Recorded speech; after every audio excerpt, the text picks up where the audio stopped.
Hi, welcome to the Gamesplainer. I'm Jeff the Gamesplainer, and today I'm gamesplaining Tiny Epic Galaxies. In the game of Tiny Epic Galaxies, each of us is searching through the galaxy to try and colonize different planets and use their powers for our own benefit. The winner of the game is the first player to get up to 21 points, or at least that starts the final round or indicates that we're in the final round once someone crosses that 21 points. At the end of that round, whoever has the most points wins. So crossing the 21 points first doesn't necessarily mean you will win, but it gives you a really high likelihood of doing so. The planets that we are trying to colonize are these four across the top. They come out of this deck. So when one gets colonized, we will draw another one. Before the game starts, each player will be dealt one of these cards, or two of these cards. They'll choose one of them and return the other.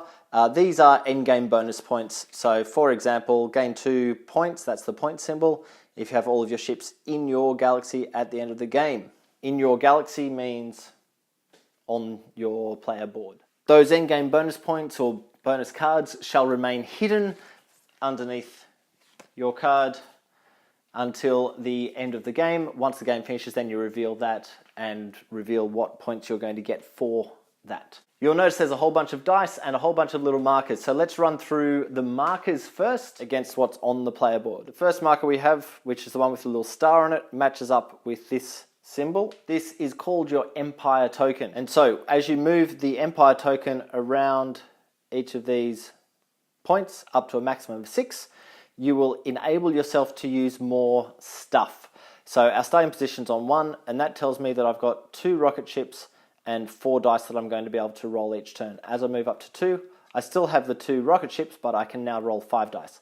And next one up for 3, I've got 3 ships, so I get an extra ship. I'm still on the 5 dice, then 3 ships and 6 dice, 4 ships and 6 dice, and then finally 4 ships and 7 dice each turn. So there's value in moving that token up its track. Then we have the power token, which starts on 2. And the other resource in the game is culture, which is the round token, and that one starts on 1. Your 2 ships, your starting 2 ships will start on the middle of your board. The bottom of the board has a special skill. Every single one of these boards is the same, and that's upgrade your empire. In order to do that, you're going to spend one of either of those 2 resources, the power or the culture, in order to move your empire token up 1 spot. On your turn, you will start by rolling the appropriate number of dice, which at the moment is 4 for everyone at the beginning of the game. When you roll the dice, you'll have one of these 6 sides. That symbol means you can move one of your rocket ships from your galaxy onto one of the planets. And what that looks like is just literally taking one of the rocket ships, and when you do this, you have 2 options. You either place it on the planet itself, at which point you will get to activate the skill that is written on the bottom. In this case, it's set one of the inactive dice to a face of your choice. So when you activate a die, you put it on in the activation bay. So I could take any of the other dice that have been rolled and just turn them over to another side to be able to activate that later on. The other option you have is to go into orbit around a planet, which looks like that. Notice I lie down the rocket ship when I'm in orbit.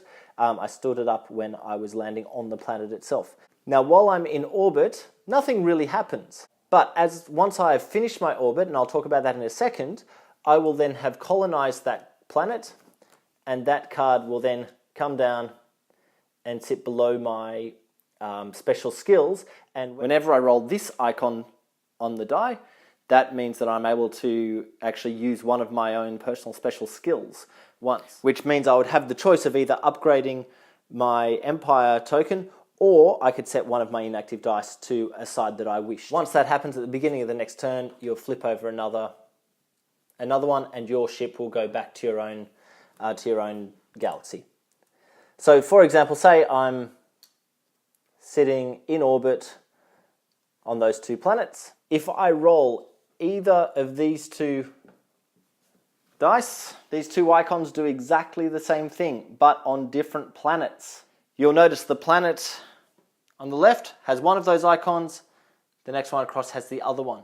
So for each of those icons that I put into the active bay, I'll be able to move my orbiting ship, or one of my orbiting ships, forward 1.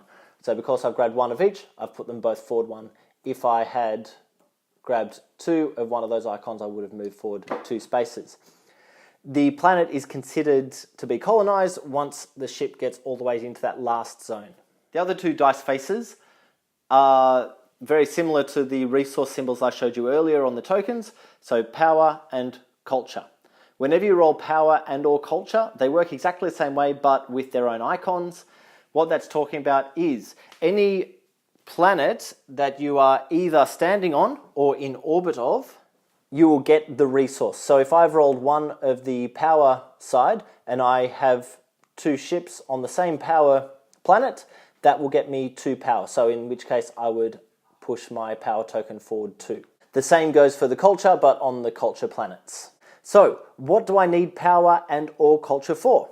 Power is simple. When I roll my dice, so say I only have 4, if I don't like the sides, I can activate any of those 4 that I like. So I might activate that one. The other 3, if I don't like them, I get to straight away re-roll those dice. If this is what comes up the second time and I still don't like it, I can spend 1 power to re-roll all the inactive dice again. I can do that again and again until I run out of power to be able to continue re-rolling. The other thing I can do if I don't like the sides of the die is take 2 of the dice and put them into this converter, and that allows me to set 1 of the other dice to any side that I wish. So I might want to send out another rocket, and that's what I'll do for that. Now the culture token, the way that one works is I will spend 1 culture. So for example, if it's yellow's turn and yellow has decided to activate the sending a ship out die, so he sends 1 ship out and does whatever he needs to do, I can spend 1 culture, pushing that down to 0, to follow that action. Following the action looks like exactly what it is. So this ship one, I can move it out. If I'm already on a planet, I don't want to sacrifice the guy in orbit, but I can move this guy to another planet and then activate its action. Notice that I have to go from a planet to another planet. I could go from a planet into the orbit of another planet. That would be okay as well. But I can't go from the planet surface to the orbit of the same planet with that symbol. So what in essence has just happened is yellow has chosen to do something. I'm choosing to do the same thing at the cost of 1 culture. And it's called the follow action. And what that does is it keeps everyone actively engaged for the entire game because you don't want to miss a potential follow action that you're looking for. I believe that is all of the rules for Tiny Epic Galaxy. It's relatively straightforward once you get your head around the power and culture movements, noticing that every track has a maximum on it. So once you get up to the 7 on the power and or culture, it can't go past that. So you don't need to spend them. Anything that you gain after that would be wasted power and or culture. I hope that this helps you get Tiny Epic Galaxies to the table. If you have any comments or suggestions, please write them below. If you have any games that you wish to be Gamesplaned, please shoot me an email at thegamesplainer@gmail.com. Follow me on Instagram and Twitter at thegamesplainer to see what games I've been playing. Subscribe to my videos to keep up to date with the games that I'm gamesplaining. And until next time, enjoy gaming.